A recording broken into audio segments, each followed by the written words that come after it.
started 5 years ago. At that time, there were about 35 books about Coco Chanel out there.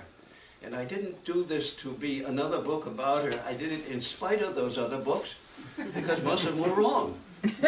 As were the television programs about her, two of those, the television special, the play about her, they were all filled with errors. So I decided, having personally known her, that I should really do something about it and tell them the real truth about all of this thing.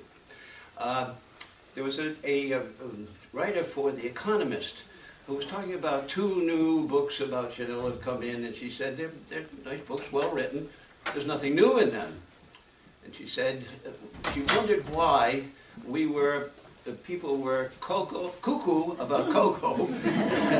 And she said it's because her life is a narrative. It's not because it's just about her fashion or the perfume. Her life was a narrative. And this is where I came in on this, because the narrative was incomplete. And I decided, if no one else is going to write about it, then I should do it. It all began when I was working in New York, doing freelance work. I did backgrounds, painted backgrounds for store and windows. I did the murals for Bonviteller and all other things. I'd graduated from Rhode Island School of Design. I had 3.5 years in the Army, you know, just starting out, and it really was not making a lot of money doing this. And I heard there was a job opening at a famous designer, Tom Lee Limited. So I went to see him, and surprisingly, he hired me. And after a couple of days, nothing was happening, and I thought, gee, not so good. And he called me and sent a message to come and see him in his office. And I thought, well, this is it, I get it. And no, he told me in sort of a reluctant way, he wasn't very happy about the whole situation, that he was in charge of designing the Chanel Perfume showroom, working with Coco Chanel, and that I was to go and be her assistant on this. This was pretty much a shock to me, because I didn't know anything about interior decoration, or had no knowledge of foreign languages and all of this, but it was a job, and so you had to do what you have to do. And I began working there, and she was, at this point, really coming into work again after 13 years of exile and retirement. And so, fortunately, she was a workaholic, and imagine being without work for 13 years if you're a workaholic. So she was very happy to be back to work, which I was very grateful for. So why did she come back? Well, she had been in Switzerland, and the man who owned Chanel Perfumes needed her back, because during the war, the Chanel perfumes were sold in occupied France and throughout the Nazi areas. The owner of the perfumes, the Wertheimer family, started making them in New York. They were able to get the formula for Chanel No. 5 out and the essential oils out, but it didn't really work out the same. Hackensack, New Jersey is not the same as Grasse, France, and so they were not too successful in either of them. And he needed Coco Chanel back to give a new feeling to the perfume, to build it back up again. And she had been, also to go back to the beginning on that, 1924, she had decided that she needed a perfume. She felt that a woman should wear, as part of her normal way of doing things, they should always have a perfume as part of her clothing, as everything. And there wasn't one that she could find. They were mostly made by other couturiers, and they were floral scents, and she didn't particularly like any of them. So she went to a former lover of hers, the Grand Duke Dmitri of Russia, the only survivor of the Romanov of the Romanov Empire. All the rest had been murdered by the Bolsheviks, and they had been lovers for a while, but they were not anymore, but still friends. And so she went to Dmitri, and she said, "Can you recommend somebody who will help me make perfumes?" And so he said, "Yes, I have someone, Ernest Beau, who lives in Grasse, and he knows all about perfumes because his father was the head perfumer for the court of the Romanovs." So she went to see Ernest Beau, and she explained what she wanted, and he said, "You know, I have one. I just created for Cody, but they didn't want it because it was too expensive. And she said, what makes it expensive? And he said, well, jasmine. And she said, well, my perfume, I want a lot of jasmine in it. And she said, forget the cost. I want the best perfume that can be made. So they brought in essential flower forest things from all over the world in order to do this. And she said, I have another problem, is that the perfumes don't last. You go out in the evening, and after a little while, they're gone. And he said, I have a solution for that. Aldehyde, the chemical I can put into this that will hold the perfume but will not change it in any way. And so she came out, and so she left him to do this, went back to Paris and kept in touch with him by phone, and finally he called her and said, I'm ready for you. So she came down to Grasse, and he had 5 vials of perfume. And one of the things about her, not only did she have perfect pitch in taste, she had perfect pitch in smell. She could smell things that the ordinary persons couldn't discern. So they lined up, and she tested the first one, second one, third one. She came to the 5th one. Her lucky number was 5. She tested this, and all of her acute senses made her realize that this was the winner. So there it was. Chanel number 5, the 5th vial. Now, most perfumes in those days were named for some elaborate, fantastic, romantic thing, and hers was number 5. And she designed a bottle for this, and instead of the very extravagant kind of bottles that most of the perfume people had, she had a bottle that was almost like a menswear design. It was Art Deco, beautifully designed thing, but it was not the floral extravagance that most people were experiencing. So she went out with this and tried it on her friends, or people who came into her salon, and everybody liked it. And so she said, well, maybe I'll do a little more with this thing. And but she never had considered this to be a really big thing. It was just something to do for the fun. She said to the man who ran Gallery Lafayette in the store in Paris, who do you recommend? And he said, the Wertheimers. They do evening in Paris. They're very good people to work with, and they will help you get this perfume launched. So she went and had to set up a meeting. She and Mr. Bader from Lafayette went to see Pierre Wertheimer. And Pierre Wertheimer, she gave him some of this to smell, and he was a man who knew everything there was to know about perfumes. And he took one sniff of it, and his heart went pitter-patter-patter. He said, wow! He didn't let her know that. So then she said, well, this is not important to me. I want to make this just a very, ordinary thing. And all I want is just 10% of the profits for France. And his heart went pitter-patter-patter, because he knew this thing was going to be an incredible, beautiful thing. It was going to go on forever. So she signed it without realizing what she had done, and regretted that ever afterward. But it's a case of nobody cheated her, she cheated herself, and that makes it worse. Because when you do yourself in, that's worse than somebody doing you in. And forever after that, she tried to get back control of it again, and she would sue him, and she'd always fail because she had it in writing that this was her thing. And because he was always a gentleman, he would win the suit, but he always sent her a beautiful bouquet of roses afterwards. And he even tried to sue him during the war when the Nazis were in control in Paris. But she lost that too, because Wertheimer, realizing what was going to happen, sold Chanel Perfumes to a friend of his, a man in the French aviation industry, and it was a legal sale, and they couldn't take it away from him because of that. So she kept on doing this. And finally, the things I said had gotten to the perfume needed a new look, a new feel. And so Pierre Wertheimer went to her in Switzerland and said, I'd like to make a deal with you. I'm going to give you everything you ever wanted financially. And I want you to come back and be the creative director of a new perfume showroom in Paris.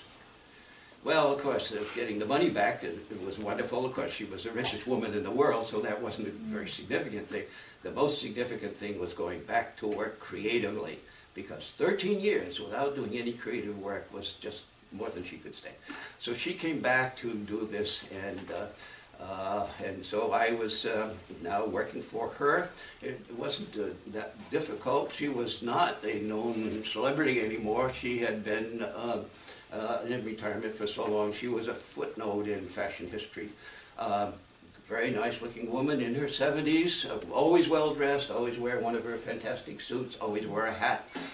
And she spoke perfect English, which made it very easy for me because my French was so terrible. I wouldn't even say bonjour to anybody because I didn't know how to get into it. You know, the reason that this whole thing happened was that Pierre Wertheimer had turned the perfume thing, the showroom, over to the president of Chanel America, Gregory Thomas, who was a very distinguished man with one marvelous record in almost anything, a very tall man, very imposing.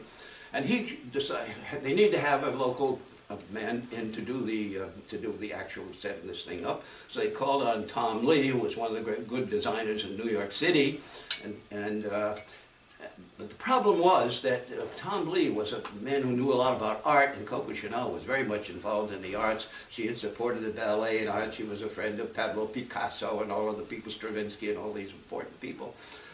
And Gregory Thomas, the head man, was a gourmet in books and wines and things like that. It had nothing to do with art.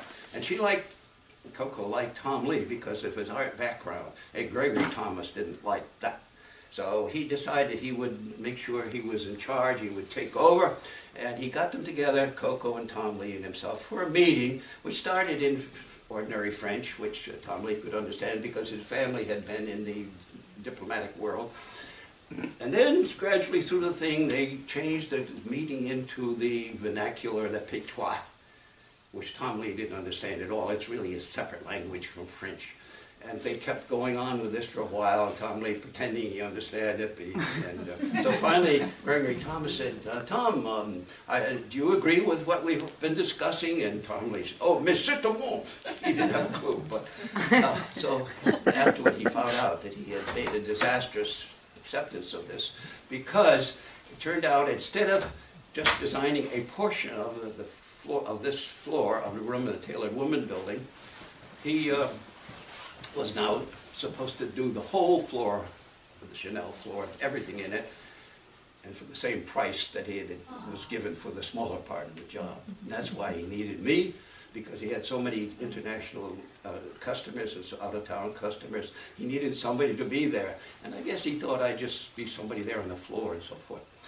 What changed everything was that Tom Lee now was no longer speaking that closely to Gregory Thomas, and Gregory Thomas was not speaking to Tom Lee. And so I was the one who became the in-between person for all of this. And I started out just being sort of menial on this thing, but because Gregory Thomas needed somebody to do these things, and he didn't want to call in Tom Lee, and he didn't want to get an outside person in to do this. These are marvelous antiques and gorgeous things, and so he turned to me and gave me assignments which I had no background to do, and really shouldn't have been given that job, but what do? You got to do it or you're going to lose your job. So I did that, and so this went on, and I was able to do most of the things that, all of the things, as a matter of fact, including the coromandel screens that Michael talked about. These were very beautiful things made in 16th century China. They're about each one's about so wide, and there are 20 of them in each panel, so that it filled the whole wall. And into this, we had to cut rooms, doorways. And I had thought that the way to do this would be to call in some people from the Far East. So I called the Metropolitan. I said, "Do you have a good restorer who knows how to work?" And he said yes. And he had somebody. He sent this man down who was a Japanese man. He had a crew. I explained the whole thing to him, and he said what he quoted me, as opposed to other quotes that I had on this same thing, was much too low. So I told him he should raise his price, which he did. Even so, I'm not sure that he even broke even on it, because this turned out to be a much bigger job than he understood. Because when he came in with his assistants, instead of using the traditional Japanese tools, he used a buzzsaw. It's not the way you work with this material. So I said, you know, it burned out the buzzsaw. And so I said, I want you to use the Japanese tools. And Japanese saws are quite different from ours. They're narrow at the front and wide at the back. And you, instead of pushing down on them, you pull up with them. And so they were able to do this. And they were able to cut these doors into the core mantle and mount them to the wall. Had to have the top foot cut off because they were too tall for the room. And finally we got the thing all done, and I said, boy, hey, this is great, we got it, it's beautiful, but I couldn't get hold of Gregory Thomas or Coco because they were off somewhere, both of them. And I said, gee, that's too bad. And then they went to open the doors. I couldn't open them because when you add another thickness to a door, it can't work. And so I said, and fortunately there were some workmen there who knew good things, how to do things the right way. And they explained to me that you had to put offset hinges on it to make this thing work. So we got the offset hinges in, and then we called in Gregory Thomas and Coco Chanel, and they thought it was wonderful. They didn't know about what we were going through and that kind of thing. So that's how that part of it worked. We went on with this thing, and one of the most important things that everybody has missed so far in this is Coco Chanel's first going back into the couture world was an absolute failure. But because of the Chanel showroom, it became a success. Not because of the showroom success itself, but when she was there, she began to meet again all of the press people. And not just the fashion people, but Time, Life, Look, Saturday Evening Post, all of these people. And she made a tremendous impression on them because she was she had practically no education. The story of her life was that she was born second child to an unwed mother. The parents did get married 2 years later, but her mother was never well and died when Coco was 8. She was put in an orphanage. Her father didn't ever say goodbye. He just walked away, and she never heard from him again. This is one of the things that was really a crisis all her life, the fact of that rejection. Anyway, she went to that. She did the orphanage was very important to her life, and then she went to a middle school which had students who paid and students who were on charity, and she was one of the charity ones, of course, and wore a different dress, indicating the charity ones were dressed differently, the ones who paid. And from there she went on to become the most important style authority in the world. Wow. That was her total educational background. And from that she went on to this thing. And it's very interesting. How does that kind of thing happen? She also became, in the process, the richest woman in the world, self-made woman in the world, which is less important to her than the style part of it. And my feeling is that in music you have perfect pitch. It's not something that you can learn, it's something you inherit. And she inherited, the orphanage where she grew up was in Auvergne, which is in the central part of France. It's a very rugged, rustic area. And it's where the people of Gaelic descent lived there, and they were the ones who gave the Romans a very hard time when they came in. So this is a very strong bunch of people who lived there. And she had inherited from somewhere perfect pitch and taste. How else could it happen? There was no schooling, there's no education, there's nothing. But she became, the other thing about it was that she was an incredible person with personality, with people. She was on a level with people like Winston Churchill, and she could chat with him on his level. And imagine the kind of education that Churchill had. So she was on his level by herself, and she could charm people. When she was in her 80s, early 80s, one of the editors from Harper's Bazaar had introduced her to some people, and there were several men there, and they say, gee, I wish I'd known her when she was younger. I would love to have had an affair with her. She was that charming. Okay, so we finished up all these things of the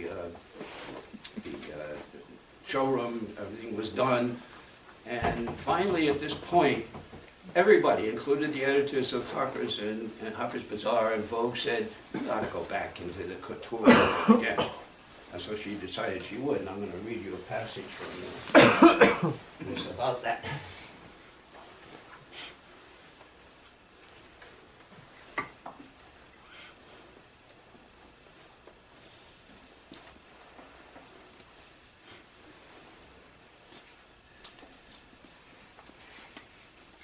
Get to it in a minute.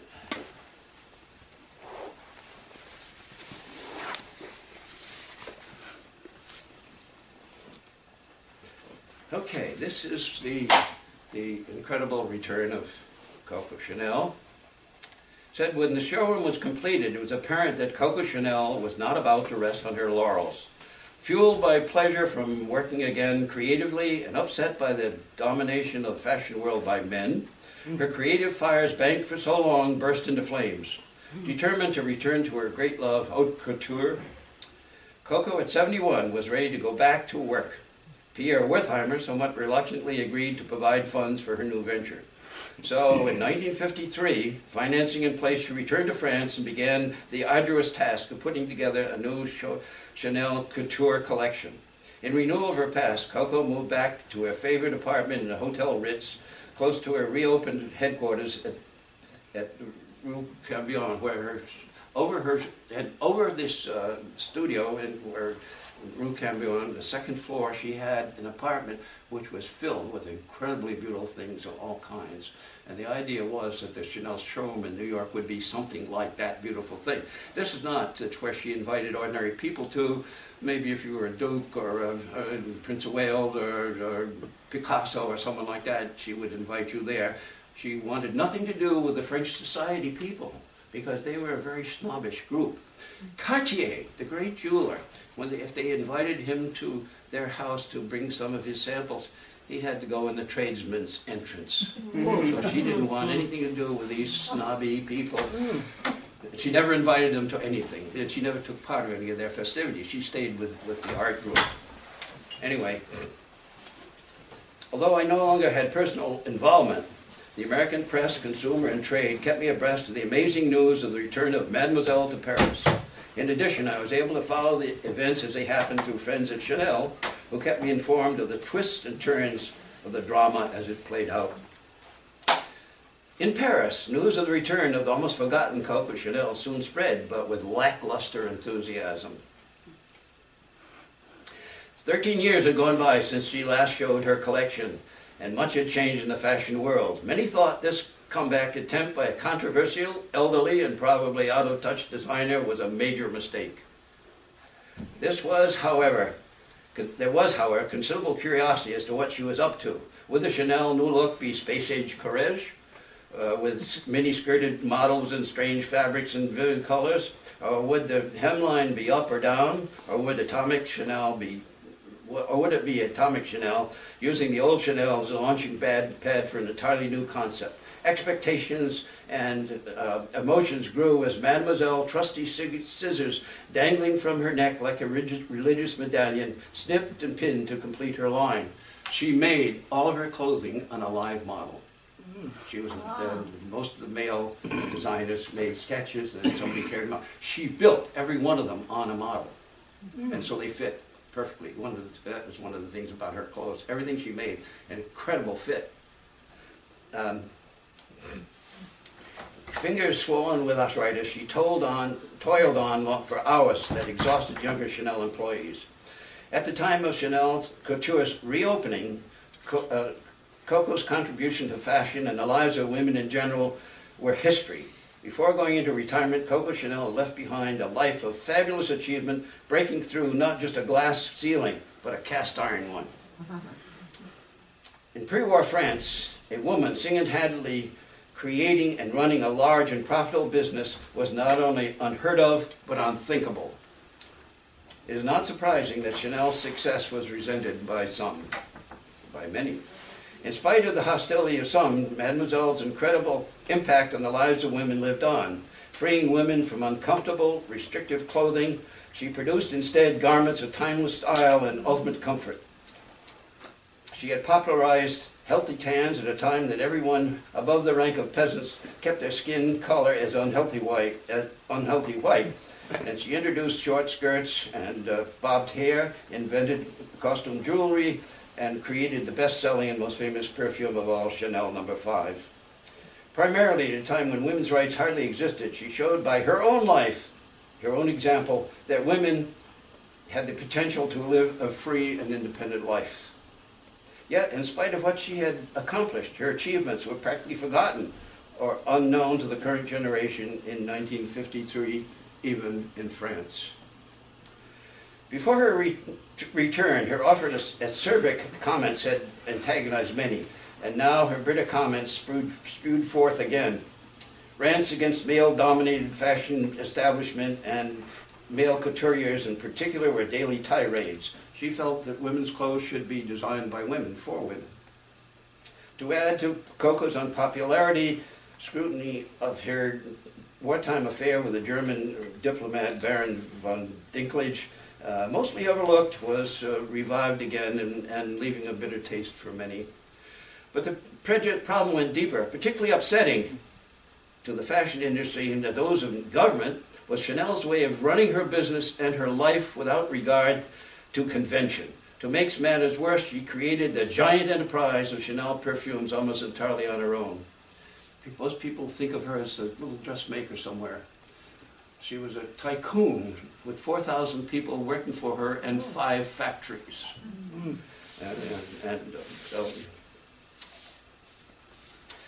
Coco was probably the first woman in France to successfully scorn tradition and achieve success of this kind.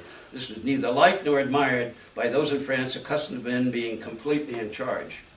While this negative attitude toward women took place in the 20th century, it was not the first time a female challenged authorities in the 18th century. During the French Revolution, a brilliant young woman, Marie Olympia de Guise, attempted to include rights for women in the new constitution for France. Her attempts to reform did not go very far. In fact, in contrary, not only did women's rights not get part of the French Constitution, she was punished for her effort and condemned to execution in the guillotine. The Code Napoleon was of little help. Personally, Napoleon was against educating women. He said, "I do not think we need to bother about the education of young girls. They cannot be better brought up than by their mothers. Marriage is their only determination." Even in modern times, women's rights in France were limited. They did not get the right to vote until after the end of World War II, a mere few years before Coco's return. Things had not changed in 1953. The anti-female viewpoint of the establishment made it obvious that Chanel's independent way of life would create enemies. Her constant outspoken comments and challenges created more.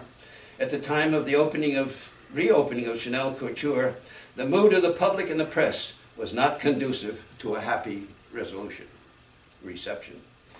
For those that she had disparaged, it was payback time.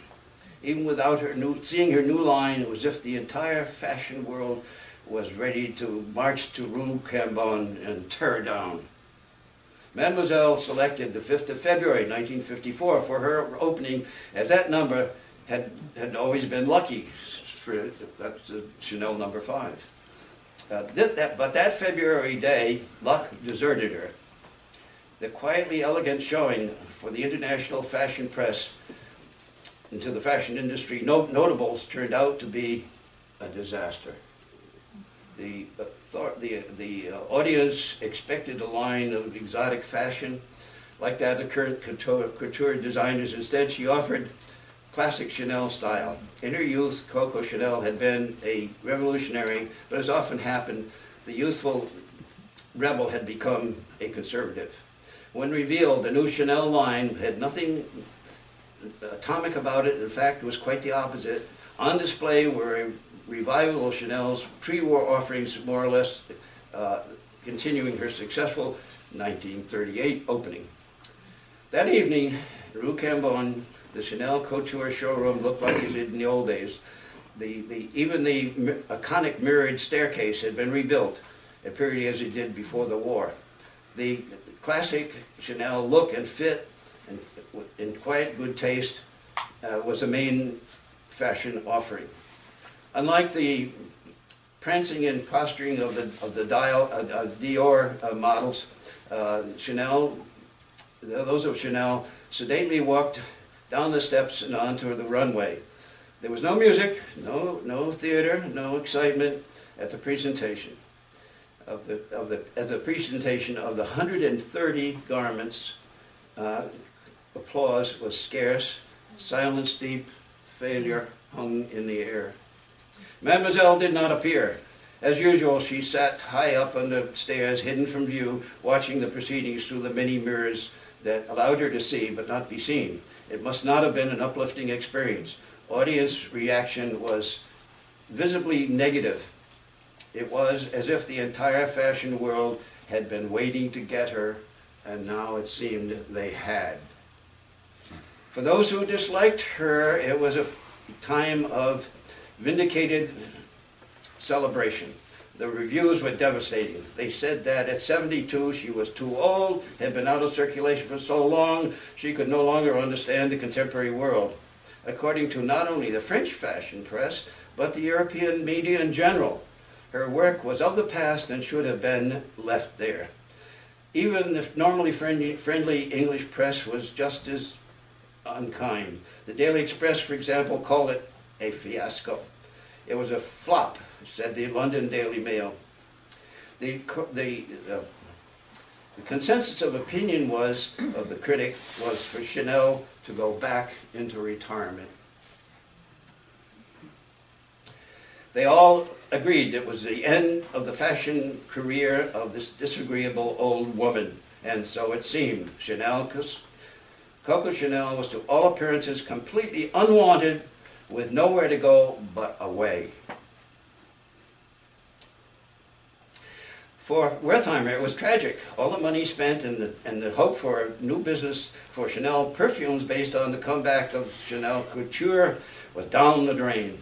Members of the Wertheimer's board suggested that he cease financing this couture line, but he stood firm and promised continued support. But for what? It was apparent that the long-awaited comeback was over before it even started. The next chapter is the incredible return of Coco Chanel. As it happened, Wertheimer had no need to worry. Her return had just begun. Like the phoenix, Coco Chanel arose from the ashes. A few days after the debacle, Pierre Wertheimer played a call on Mademoiselle. It was a revelation. If he expected a dejected, defeated person who had given up or thought of not continuing her career in couture, he found instead a confident Coco, hard at work at her next collection. Unbeknownst to Wertheimer, Mademoiselle was in the process of being saved by friends she had made in America. And this is this important part that everybody else has missed. That's why she made her comeback, the friends in America. Representative of the American Vogue magazine, present at the Paris showing, unlike everybody else, liked what they saw and recommended that the collection be brought to New York. The expense of sending this huge collection to America, approved and paid for by Pierre Wertheimer, sent Coco Chanel on her way to an incredible reversal of fortune.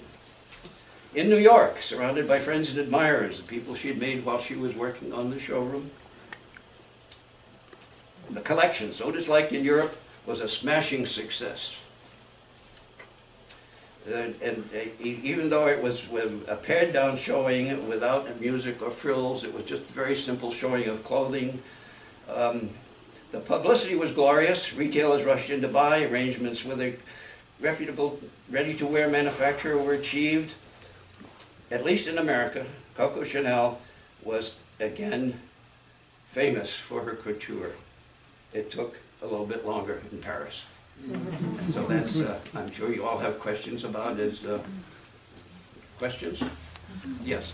I read your book and I loved it. Oh, thank you. I read it on Kindle, but I hope I can buy a copy today. Oh, sure. But I read almost all the books, and what I liked about yours is that you painted a much more approachable Coco. The other books, she's cold and lonesome, and your book was nicer.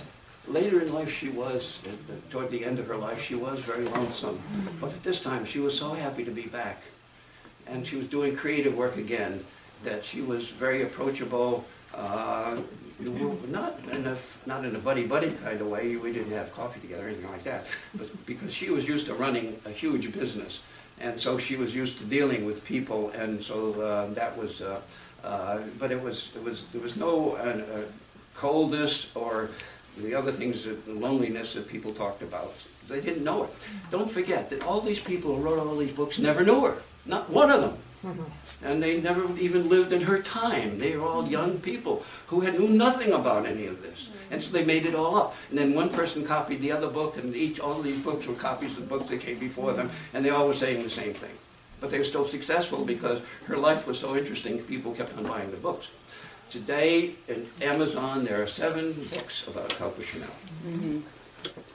Only one of them tells about her early life and what she was really like. That's The Improbable Return of Coco Chanel. And that's the only one that has 5 stars. And it has 5 stars, the highest rank you can get, because it tells you something that no one knew before. It's not just a repeat of all the repeats that went on before. And she was nice to you. I'm sorry? She was nice to you. She Oh, was yeah. very grateful. And Yes, she was. It was. She was very pleasant to me, and you know, part of it was that she was happy to be back, and she was basically a nice person, but she didn't suffer fools gladly. If you were some stupid person, she would very quickly get rid of you. But she was one of the most charming people in the world when she wanted to be, and so it was good. It was enjoyable working for her. Yes, you have a question? How far did she go in school, and did she go to a trade? I'm sorry, can you? How far did she go in school, and did she go to a trade school to learn how to be a seamstress? One of the best things that happened to Coco Chanel was the time she spent in the orphanage. She later on in life, she didn't admit that she had been in a charity orphanage. But when she was having an affair with the Duke of Westminster and friends with the Prince of Wales and all those people, she didn't want to admit that her education was in a charity orphanage. So she said she was raised by elderly aunts who were very kind to her. And they not only, they gave her, I think part of her workaholic thing came from there in the orphanage. The nuns taught her how to sew, and that was the beginning of her career, was the fact that she learned to sew there and also in the middle school. But she didn't have any trade school education. She did go to work in a tailoring shop after that, on her way to the higher level of things, but there was no other education. It was all instinctive. Yes? What was the reason for her exile? I'm sorry? What was the reason for her exile for all those number of years? Well, the fact that she had had an affair during the war with a German baron who was half English. Now she was the kind of person who would sort of change things to her way of life. She changed the nuns into elderly aunts, and the baron was half English, so to her he was English, and he was the one who taught her how to speak English. But that was after the war.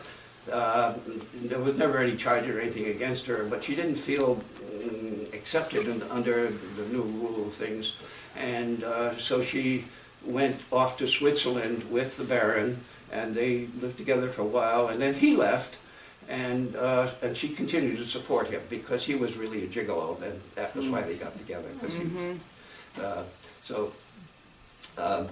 so that was the exile was voluntary. She didn't have to. She went there at first with the Baron, then he left, and she was there all alone, and I'm sure quite lonely in that existence that she had there.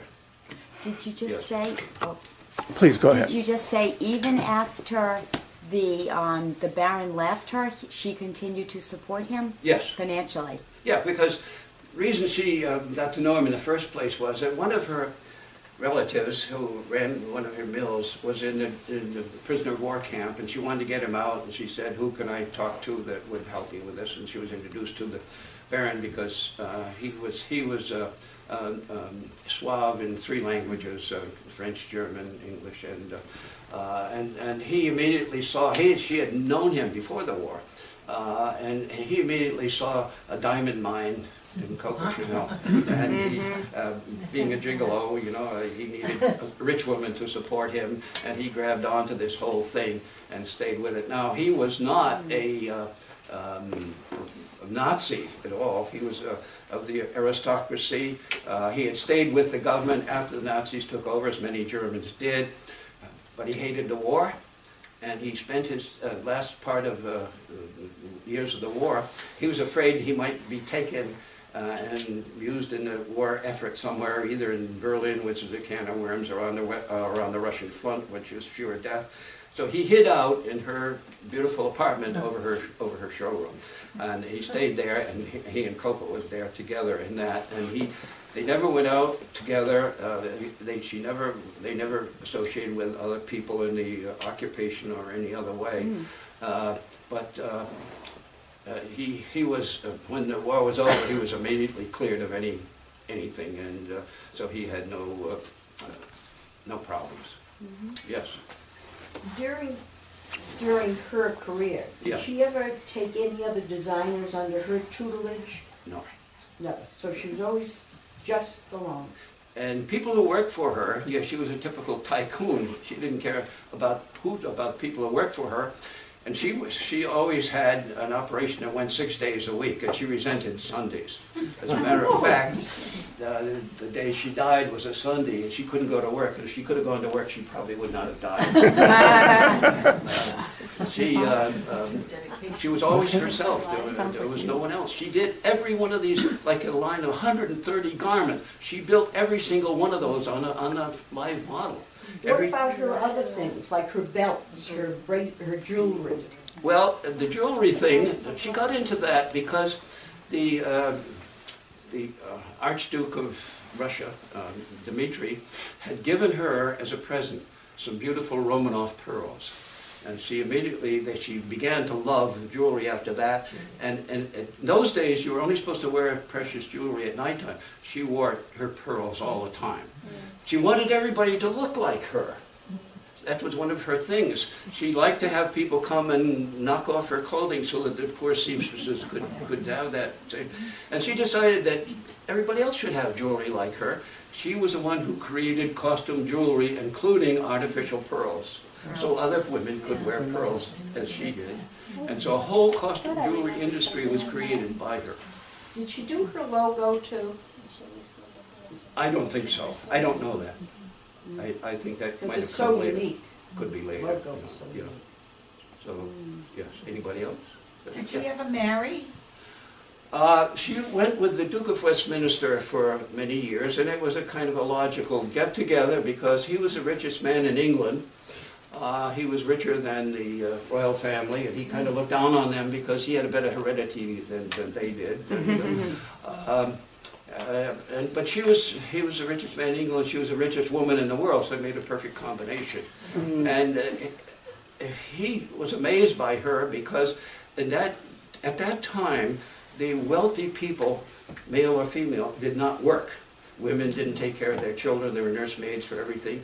Men never did business. If the worst thing you could say about somebody, so-and-so was in trade, you weren't allowed to be in business if you're an aristocrat. So he was amazed by her.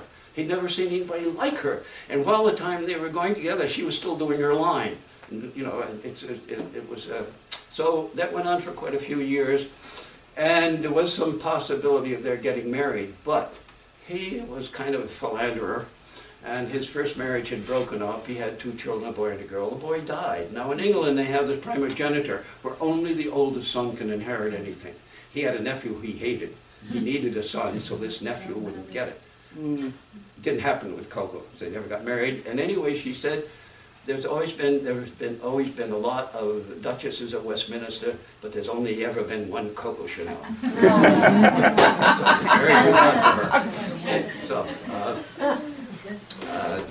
Richard, Will you tell the story, please, of the very scary and very funny story at the same time of the Coromandel screen in the showroom and the delivery boy?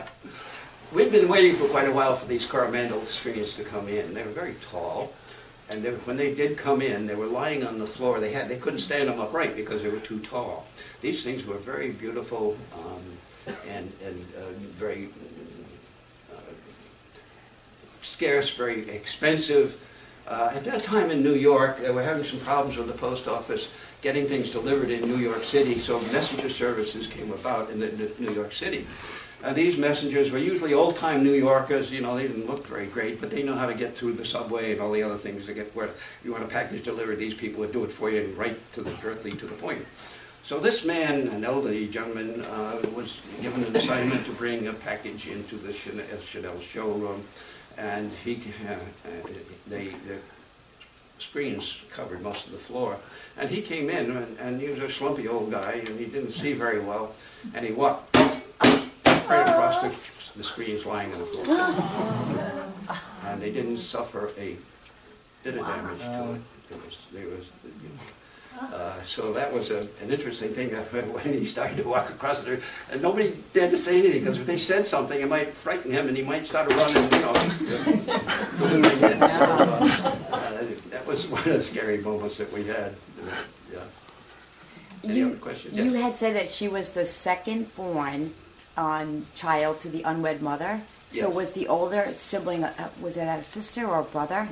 I'm sorry, what was that? Was the oldest sibling a sister or a brother? Sister. A sister. And did the sister ever emerge like back into her life? Well, she or- did in a way.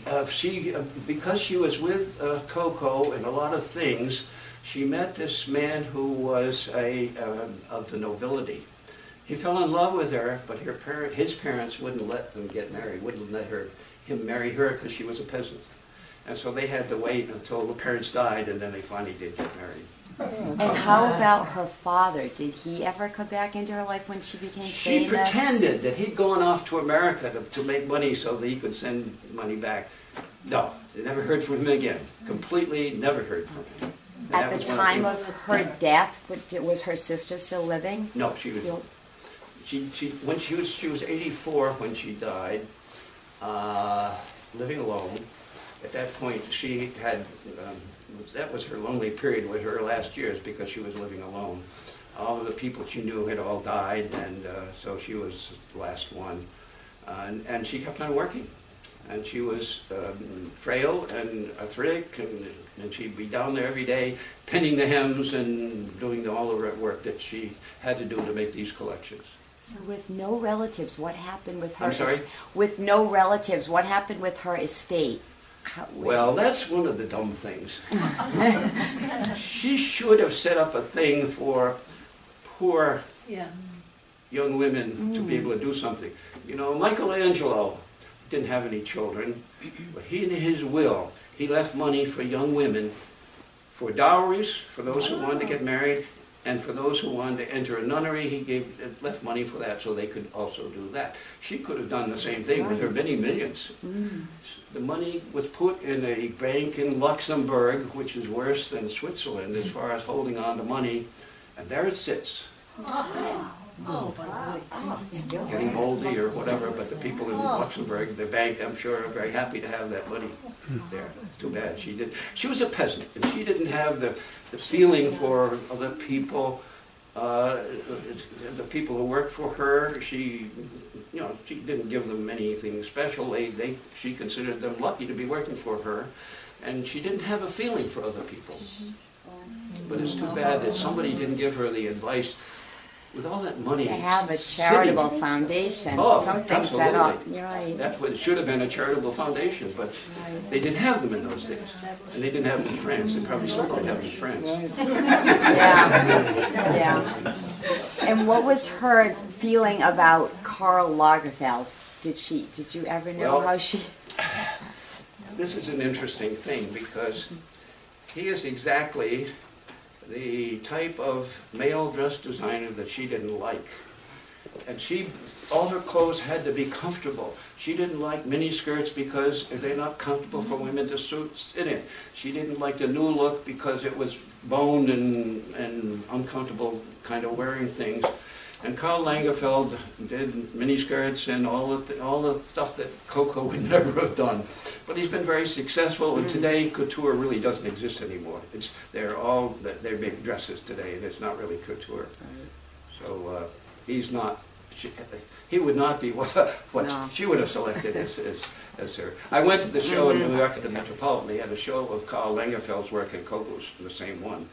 And it was exactly like it was the opposites, two opposites together. Yes?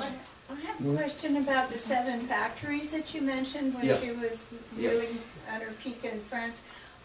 Were they the kind of factories where one would produce fabric and one would produce trims, or one would do like ateliers on lace or embroideries? How did they work? Yeah, that's kind of the way. She had the places that made fabric, she had places that made the dresses, manufactured them, of course, and then she had the jewelry factories where they made jewelry. So they're all different things that she did, but basically they're mostly involved with the couture world. Whatever Yes. happened to Tom Lee? I'm sorry? Whatever happened to Tom Lee? Did he continue working for? He was also involved with working for Helena Rubinstein, and they had a factory on Long Island for Helena Rubinstein, which I was partly involved in that. And at this time, Coco and Helena Rubinstein got together. Two very brilliant short ladies, and I'm sure they must have had marvelous, if you had taped their conversations, they would have been incredible. But he went on, continued afterwards, but he was killed quite young in an automobile accident. So his career didn't go on as long as it should have gone on, because he was a very talented person. Yes. How about the house that she? I'm sorry, you have to talk a little louder. How about the house that she lived in Paris, that today is a small museum? How did that came about? Okay, she lived in Paris. She lived at the Ritz, but she had built for herself a beautiful vacation house in the south of France.